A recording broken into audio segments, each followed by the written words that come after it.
Hello everyone, welcome to government jobs UP. This is Ritu Pandey और यहाँ पर बात करेंगे हम गवर्नमेंट जॉब से रिलेटेड जो भी इंफॉर्मेशन आती है उसके बारे में। और साथ ही शिक्षा के क्षेत्र में जो भी इंफॉर्मेशन आती है उसको भी हम अपडेट करते हैं। यदि आपको ऐसी ही अपडेट चाहिए तो हमारे चैनल को सब्सक्राइब ज़रूर कर लीजिएगा। वीडियो अगर अच्छी लगे तो उसे लाइक और शेयर ज़रूर करिएगा। तो चलिए शुरू करते हैं। यहाँ पर पहली अपडेट हमारी प्रदेश में स्कूल खुलने से रिलेटेड है, जिसमें कक्षा 6 से लेकर 8 तक के परिषदीय स्कूल खुलने की बात कही गई है, जिसमें प्रदेश में कक्षा 6 से 8 तक के परिषदीय स्कूलों में पठन पाठन जल्द शुरू किया जाएगा। मुख्यमंत्री योगी आदित्यनाथ ने इन कक्षाओं का संचालन जल्द शुरू करने के निर्देश दिए हैं। मुख्यमंत्री आवास पर मंगलवार को आयोजित बैठक में सीएम योगी ने केंद्र सरकार की गाइडलाइन के अनुसार स्थिति का आकलन करने के बाद कक्षाओं का संचालन शुरू करने के निर्देश दिए हैं। उल्लेखनीय है कि कोरोना संक्रमण के कारण 15 मार्च 2020 से परिषदीय स्कूलों में कक्षाओं का संचालन नहीं हो रहा है। हालांकि कक्षा 9 से 12वीं तक का संचालन नवंबर 2020 से शुरू हो चुका है। अगली अपडेट यूजीसी नेट से रिलेटेड है। जो भी स्टूडेंट्स यूजीसी नेट की प्रिपरेशन करते हैं उनको ये इन्फॉर्मेशन है कि राष्ट्रीय परीक्षा एजेंसी यानी एनटीए जूनियर प्रोफेसर फेलोशिप और सहायक प्रोफेसर के लिए यूजीसी नेट परीक्षा मई में आयोजित करेगी। केंद्रीय शिक्षा मंत्री डॉक्टर रमेश पोखरियाल निशंक ने मंगलवार को ट्वीट किया है और एनटीए ने ये सारी डेट दी गई है कि मई को इन सारे 2, 3, 4, 5, 6, 7, 10, 11, 12, 14 और 17 मई को यूजीसी नेट परीक्षा आयोजित करेगा। परीक्षा का आयोजन 2 शिफ्ट में होगा। पहली शिफ्ट में सुबह 9 बजे से 12 बजे और दूसरी शिफ्ट दोपहर बाद 3 बजे से 6 बजे तक आयोजित होगी। परीक्षा की अवधि 3 घंटे की होगी और कंप्यूटर आधारित परीक्षा विधि के माध्यम से होगी। यहाँ पे डीएलएड चतुर्थ सेमेस्टर की परीक्षा शुरू हो गई है।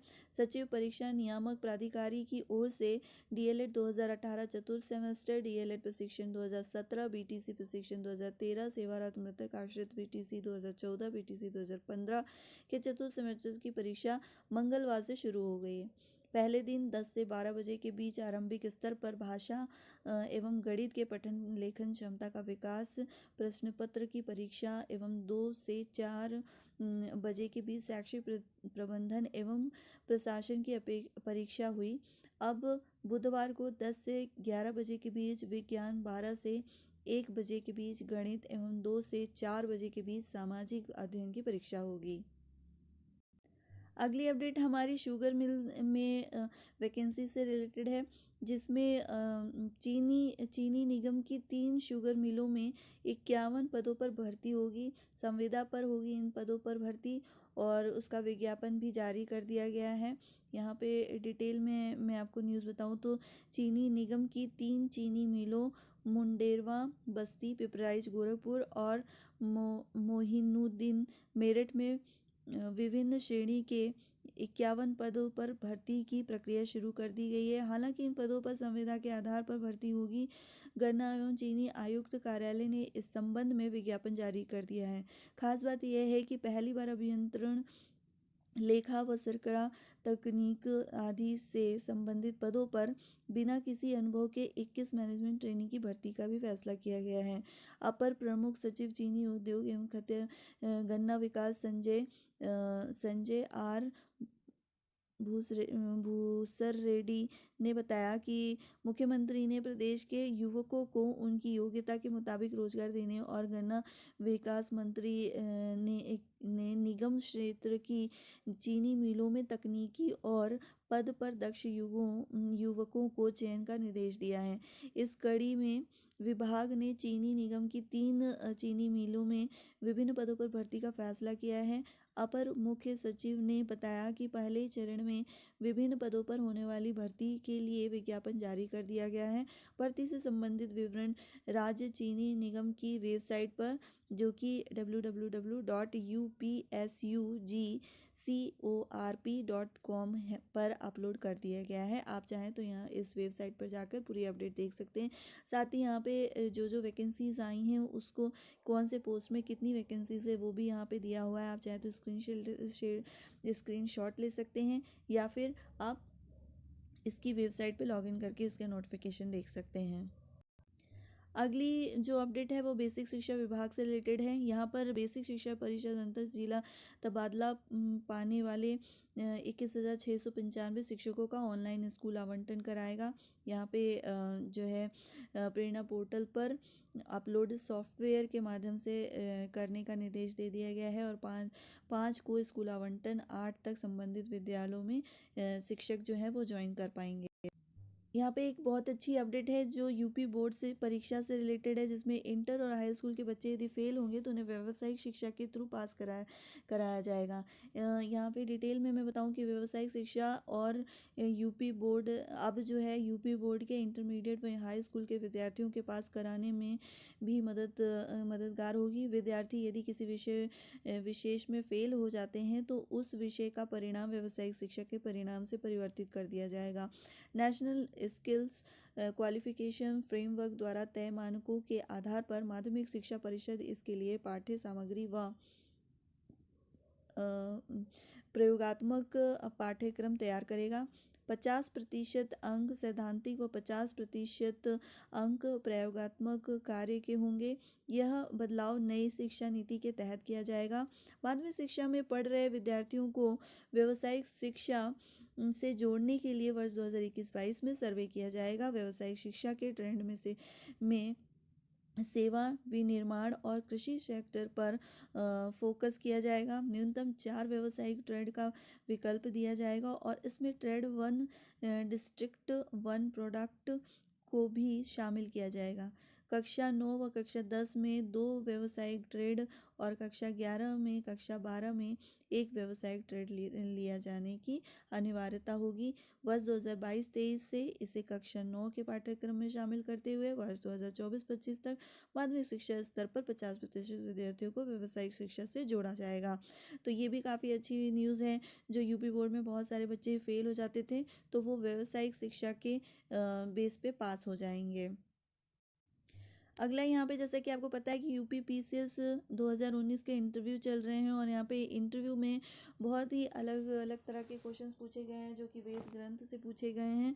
उत्तर प्रदेश लोक सेवा आयोग में चल रही पीसीएस 2019 के साक्षात्कार के 5वें दिन 120 में से 119 अभ्यर्थियों ने रिपोर्ट किया। अभ्यर्थियों से उनके विषय के अलावा विविध विषयों पर प्रश्न पूछे गए, जिसमें बहुत सारे क्वेश्चंस ऐसे थे जो रामायण से रिलेटेड थे, महाभारत से रिलेटेड थे। लॉकडाउन कैसा रहा, लॉकडाउन और कर्फ्यू में अंतर बताइए।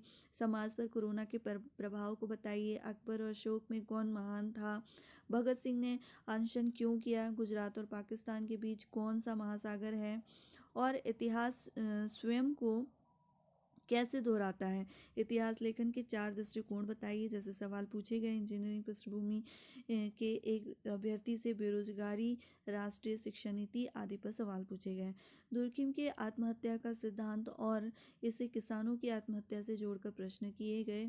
और चुनाव आयोग की सोशल मीडिया के लिए गाइडलाइन और शिक्षा में सुधार के सरकार के प्रयास पर भी प्रश्न किए गए। महिला सशक्तिकरण के लिए यूपी सरकार की योजनाएं, महत्वाकांक्षी जनपद क्या है, उत्तर प्रदेश में कितने जिले हैं, कैसे सवाल रहे, जैसे कई सारे सवाल जोड़े गए। अमेरिका के चुनाव और अमेरिका के नवनिर्वाचित राष्ट्रपति बाइडन ने ट्रंप के जो निर्णय वापस लिए, कोरोना की दोनों वैक्सीन के नाम और किसके सहयोग से तैयार हुई आदि कई तरह के प्रश्न पूछे गए हैं। तो यहाँ पे ये आपको मैं अपडेट कर रही हूँ कि जो भी बच्चे अगर पीसीएस की प्रिपरेशन कर रहे हैं तो उन्हें इस इंटरव्यू से भी काफ़ी हेल्प मिलेगी कि प्रेजेंट टाइम में किस तरह से किस बेस पे क्वेश्चंस पूछे जा रहे हैं। साथ ही यहाँ पे यूपी पीसीएस में 10,768 एलटी ग्रेड हिंदी में जो चयनित शिक्षक थे उनके लिए ये अपडेट है, जिसमें जो यूपीपीएससी के थ्रू 543 महिला अभ्यर्थियों की फाइलें भी निदेशालय को भेजी गई हैं और पुरुष वर्ग के चयनित अभ्यर्थियों की पहले ही भेजी जा चुकी थी। यहाँ पे एलटी ग्रेड हिंदी विषय में सहायक अध्यापक के पदों पर चयनित अभ्यर्थियों की नियुक्ति का रास्ता साफ हो गया है। उत्तर प्रदेश लोक सेवा आयोग ने मंगलवार को हिंदी विषय में चयनित महिला अभ्यर्थियों की फाइलें भी माध्यमिक शिक्षा निदेशालय को भेज दी हैं, जबकि पुरुष वर्ग की पहले से ही भेज दी जा चुकी थी।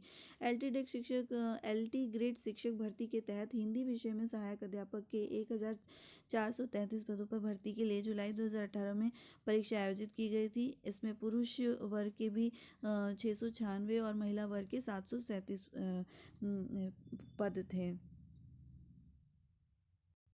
अगली अपडेट हमारी 68,500 शिक्षक भर्ती से रिलेटेड है, जिसमें 68,500 सहायक अध्यापक भर्ती में बचे हुए पदों को न भरने पर कड़ा रुख अपनाते हुए इलाहाबाद हाई कोर्ट ने सचिव परीक्षा नियामक प्राधिकारी और सचिव बेसिक शिक्षा परिषद को तलब कर लिया है। कोर्ट ने दोनों अधिकारियों को सभी संबंधित दस्तावेजों के साथ 15 फरवरी को उपस्थित होने का निर्देश दिया है। इस मामले को लेकर दाखिल याचिका में कहा गया है कि याची को सफल घोषित करने के बावजूद 68,500 सहायक अध्यापक भर्ती में बचे हुए हैं। पदों को भरने के लिए काउंसलिंग में नहीं बुलाया गया। कोर्ट ने कारण पूछा तो कोई जानकारी नहीं दी गई, जिस पर दोनों अधिकारियों को तलब किया गया। यह आदेश न्यायमूर्ति सलील कुमार राय ने विभा गौतम की याचिका पर दिया है। मामले की अगली सुनवाई 15 फरवरी को होगी। अगली अपडेट हमारी यूपी SSSC में फॉरेस्ट की wild life guard exam date आ गई है। आप इसकी पूरी अपडेट देख सकते हैं वेबसाइट पे। उत्तर प्रदेश जनता सेवा चयन आयोग के विज्ञापन संख्या 5 परीक्षा 2019 द्वारा वन रक्षक एवं वन जीव रक्षक प्रतियोगितात्मक परीक्षा 2019 के अंतर्गत विज्ञापन वन रक्षक एवं वन्य जीव रक्षक के 655 रिक्त पदों पर चयन हेतु ऑनलाइन आवेदन आमंत्रित किए गए थे और इसकी परीक्षा की डेट 4 अप्रैल 2021 को 2 पालियों में आयोजित किया जाना है बताया गया है। यहाँ बताया गया है कि उत्तर प्रदेश अधीनस्थ सेवा चयन आयोग ने वन रक्षक एवं वन्य जीव रक्षक प्रतियोगितात्मक परीक्षा 2019 के 655 पदों के लिए लिखित परीक्षा की तिथि तय घोषित कर दिया है। यह परीक्षा 4 अप्रैल रविवार को 2 पालियों में होगी। आयोग ने इन पदों पर भर्ती के लिए ऑनलाइन आवेदन मांगे थे। आवेदन करने वाले अभ्यर्थियों को आयोग ने अवगत कराया है कि लिखित परीक्षा के प्रवेश पत्र जारी किए जाने के संबंध में वेबसाइट के माध्यम से अलग से समय से सूचित किया जाएगा। ये जानकारी परीक्षा नियंत्रक ने दी है। वन रक्षक व वन्य जीव रक्षक भर्ती के लिए इंटर या इसके समकक्ष परीक्षा पास होने की योग्यता रखी गई थी। इस भर्ती का नोटिफिकेशन जुलाई 2019 में जारी हुआ था। परीक्षा के लिए पंजीकरण व ऑनलाइन शिक्षा शुल्क और फॉर्म जमा करने की अंतिम तारीख 8 अगस्त 2019 रखी गई थी। इस भर्ती में प्रादेशिक सेना में न्यूनतम 2 साल की सेवा, NCC-B प्रमाण पत्र, किसी मान्यता प्राप्त संस्था से कंप्यूटर एप्लीकेशन में प्रमाण पत्र और किसी खेल में राज्य का प्रतिनिधित्व करने वालों को वरीयता दी जाएगी। साथ ही आप हमारे लेटेस्ट अपडेट के लिए हमारे एंड्रॉयड ऐप को ज़रूर डाउनलोड कर लीजिए, जिसमें गवर्नमेंट जॉब्स UP आप टाइप करेंगे तो हमारा एंड्रॉयड ऐप आ जाएगा और उसे आप डाउनलोड कर लीजिएगा। साथ ही में टेलीग्राम चैनल पर आप गवर्नमेंट जॉब्स UP लिखकर सर्च करेंगे तो हमारा जो टेलीग्राम चैनल है वो आपको दिखाई देगा, आप उसे ज्वाइन कर सकते हैं। अगली अपडेट हमारी RPSC Rajasthan police SI online form 2021 से रिलेटेड है। इसकी ऑनलाइन फॉर्म से रिलेटेड ऑफिशियल नोटिफिकेशन आ गई है। आप हमारी वेबसाइट पर जाकर ये जो लिंक दिया हुआ है यहाँ पर क्लिक करेंगे तो आपको इसका ऑफिशियल नोटिफिकेशन मिल जाएगा। आप वहाँ पर जाकर पूरा नोटिफिकेशन डिटेल में देख सकते हैं। ऐसे ही हमारे लेटेस्ट अपडेट के लिए हमारे चैनल को सब्सक्राइब करिए और अगर वीडियो आपको अच्छी लगे हो तो उसे लाइक शेयर ज़रूर करिए। मेरे वीडियो को लास्ट तक देखने के लिए बहुत बहुत धन्यवाद।